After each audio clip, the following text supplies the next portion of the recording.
नमस्कार, आप देख रहे हैं न्यूज फॉर नेशन और मैं हूं आपके साथ शिप्रा झा। बिहार में विधानसभा चुनाव को लेकर सरगर्मी तेज हो चुकी है। सभी राजनीतिक पार्टियां अपने अपने स्तर से अब चुनाव की तैयारी में जुट चुकी है। बात अगर जन अधिकार पार्टी की जाए तो पप्पू यादव ने आज अपने मंदिर स्थित आवास पर एक बैठक बुलाई। इस बैठक में जाप के जितने भी जिले अध्यक्ष हैं वो सब इसमें मौजूद थे और जितने भी कार्यकर्ता थे वो भी इसमें मौजूद थे और पप्पू यादव ने सभी के अंदर एक जोश भरा कि कैसे इस बार बिहार विधानसभा चुनाव में फतह हासिल करनी है, क्या रणनीति होगी, कैसे जनता के बीच जाना है, क्या कुछ सरकार की नाकामियां जनता को बतानी है और किस तरीके से ये भरोसा दिलाना है कि जनता सिर्फ और सिर्फ जन अधिकार पार्टी को ही वोट करे। तो इन तमाम रणनीतियों को लेकर आज एक बैठक पप्पू यादव ने की है। इस पूरे बैठक में उन्होंने क्या कुछ कहा, आप खुद सुनो। आज क्या कारण है बेतिया के बॉर्डर से लेकर के किशनगंज और जोगबनी के बॉर्डर से लेकर भगुआ और गया से लेकर जयनगर और सीतामढ़ी से लेकर भागलपुर बांका, ये चारों तरफ पप्पू यादव क्यों? लेकिन हमारे जिला अध्यक्ष ने पप्पू यादव के संघर्ष और पप्पू यादव की सेवा का फायदा खुद के लिए और पार्टी के हित में नहीं उठा पाए। अब आप बताइए गलती किसकी है? आप मैनिफेस्टो को नहीं पढ़े, सदस्यता के बगैर पार्टी का क्या होगा, और सदस्य बनने के बाद आप जो आपका सदस्य बना उसके साथ आपका रिश्ता ही नहीं रहा तो वो कितना दिन आपके साथ रहेगा? वो तो कोई और पार्टी का भी सदस्य बन जाएगा। आप उसको संघर्ष और अपनी चीजों से जोड़ नहीं सके। मैं हमेशा कहा कि जात पात को मार दीजिए, जहर को सवाल को खत्म कर दीजिए। ये इंसानियत का सबसे बड़ा दुश्मन है। हिंदू मुसलमान इंसानियत का सबसे बड़ा दुश्मन है और विकास का। लगातार इस प्रयास को पप्पू यादव किया। तो आज जो अपर कास्ट के बच्चे हैं, लड़के हैं, आज जो दलित गरीब का बच्चा है, उसको लगता है पप्पू मेरा है, पप्पू मेरा भाई है, मेरे फैमिली का है, क्योंकि उसने मेरे चरित्र को देखा, उसने मेरे आचरण को देखा, उसने मेरी चिंतन को देखा, बचपन से भी देखा। 21 साल एमएलए बने तब देखा, 84 में यूनिवर्सिटी अध्यक्ष थे तब देखा, और आज 2020 में भी देखा। मेरे चरित्र में कोई परिवर्तन नहीं आया और हम कभी कोई भूल छोटी सी भी होगी तो उस भूल को दोबारा करने की हिम्मत नहीं की। हमने उससे बड़ा लकीर खींचा। हमने कभी किसी की आलोचना में हम नहीं रहे, काटकूट नहीं की, हमने कोई गॉसिप नहीं किया। जब भी कोई परिस्थिति समाज में आई उस अवसर के साथ हमने अपने आप को झोंक दिया। लेकिन आपके सामने जब कोई परिस्थिति आई तो आप अपने को अवसर को नहीं ढूंढ पाए और चुनौती में आप नहीं ले पाए। नतीजा आया इंडिविजुअल स्तर पर आपकी सम्मान तो पंचायत में, मुखिया में, व्यक्तिगत जीवन में, वार्ड काउंसलर में बढ़ी, लेकिन सामाजिक आधार पर आप नायक नहीं हो पाए, आप वहां के हीरो नहीं हो पाए। जिला परिषद थे, मुखिया थे, आपकी आवाज, आपकी जुबान में दम नहीं कि आप 1 लाख लोगों को अपने स्पीच से प्रभावित कर। नीतीश कुमार जी के साथ हम जा सकते हैं, बीजेपी के साथ भी हम जा सकते हैं,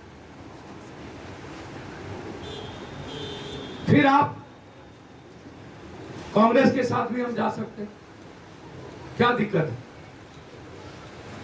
फिर आपने 5 साल मेहनत क्यों की?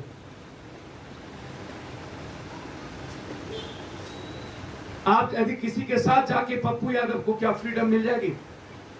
यदि किसी का सरकार बनता है और हम उस सरकार में डिप्टी सीएम या मंत्री या नहीं बने, कोई हमारी पार्टी का बना, तो क्या पप्पू यादव की विचारधारा पर काम होगी बिहार में? बिहार को आप जहां ले जाना चाहते हैं, बिहार को जो आप रास्ता दिखाना चाहते हैं, क्या इस चोर उचक्का घटढुक्का बलात्कारियों के साथ जाके कर लीजिएगा? सबको अवसर मिला बिहार में, ये आप बताते क्यों नहीं?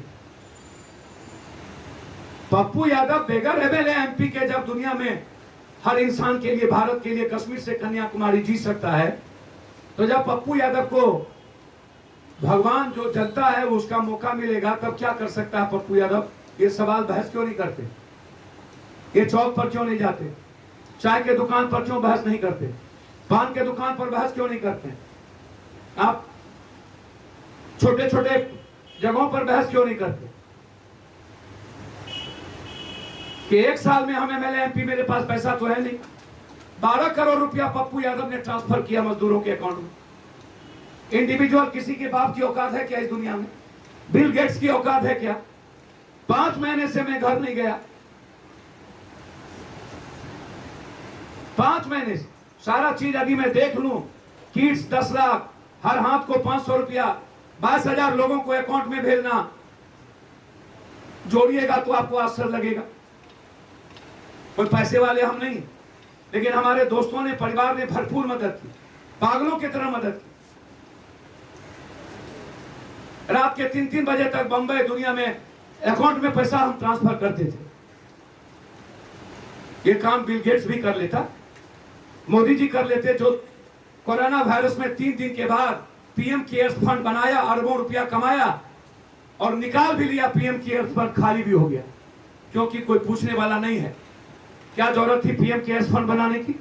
जब प्रधानमंत्री का फंड ये रिलीफ फंड था, तो फिर पीएम केयर्स फंड क्यों बना? आपदा रहा जब पहले से था। 150 करोड़ तो रेलवे दिया, बड़े बड़े पूंजीपति ने 200, 300 करोड़ रुपया, 100 करोड़ रुपये दिए। कहां गया वो पैसा?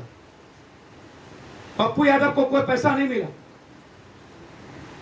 किसी ने मदद नहीं की, मेरे दोस्त के अलावा, फैमिली के अलावा। तब हम वहां तक निकले। क्या आपका बच्चा केरल और बेंगलोर की तरह अपनी जिंदगी जी सके, मुस्कुरा सके? क्या ये आपका सपना नहीं है? क्या ये आपकी सोच नहीं है? जब सत्ता पक्ष और विपक्ष ने बिहार को रसातल में पहुंचा दिया, बर्बाद कर दिया, जात पात हिंदू मुसलमान में बर्बाद कर दिया, सोशल इंजीनियरिंग की, आज चुनाव के लिए पूरे बिहार को मारना चाहता, जबकि चुनाव की कोई मीनिंग नहीं थी। आप आवाज नहीं उठाते, आप सोशल डिस्टेंस पे नहीं जाते। सर, आप हैं हीरो अपने आप में, आप सब हैं पैसे वाले, लेकिन ऐसी पैसे की क्या सोच? आप 60% आप परिवार को दीजिए ना। हम क्या कहते हैं, नहीं दीजिए? क्या ये जिम्मेदारी आपकी नहीं है? 50 दीजिए, लेकिन सर 50 समाज को भी तो दीजिए। आपका समाज में भूमिका वही तो पार्टी को मजबूत करेगी। बरसाती मेढक की तरह नहीं होता है सर। समाज में भूमिका सिर्फ जब मेरे जाति का कोई बात आया तो चले गए, मेरे कौम का कोई बात आया तो चले गए, प्रखर रूप से दिखे। लेकिन जब दलित की बारी आई, 3 दिन पहले आरक्षण पर बात चल रही थी। अब आरक्षण का किताब नेताओं से हम सीखें। 1882 में ज्योतिबा फूले ने एक सोशल इंजीनियरिंग शुरू की थी। आरक्षण का सवाल तो जन्म से ही शोषण जब होता है तो आरक्षण की बात खड़ी हो जाती।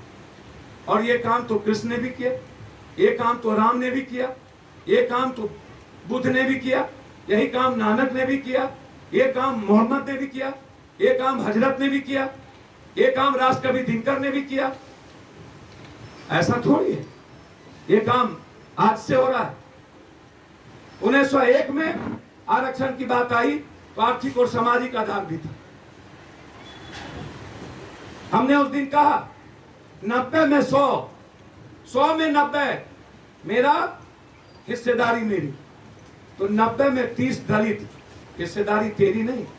90 में 23 अत्यंत पिछड़ा, हिस्सेदारी तेरी नहीं। 90 में 19 मुसलमान, हिस्सेदारी तेरी नहीं। एक भी भारत में दलित एमएलए नहीं, मुख्यमंत्री नहीं है। एक भी भारत में मुसलमान मुख्यमंत्री नहीं है। एक भी भारत में अत्यंत पिछड़ी जाति का मुख्यमंत्री नहीं है। क्या सिर्फ जादव, कोरी, कुर्मी, बस इतना ही? यदि मैं राजपूत, ब्राह्मण, भूमिहार से निकल जाऊं तो उसके बाद जादव, कोरी, कुर्मी। सामाजिक न्याय का मतलब यही है। सामाजिक न्याय का मतलब 100 में 90 यही है। यदि 17% को चाहिए 1.5% को चाहिए तो 6% भी मांगेगा कि आपको दिया, मैं भी आपका हिस्सेदार हूं।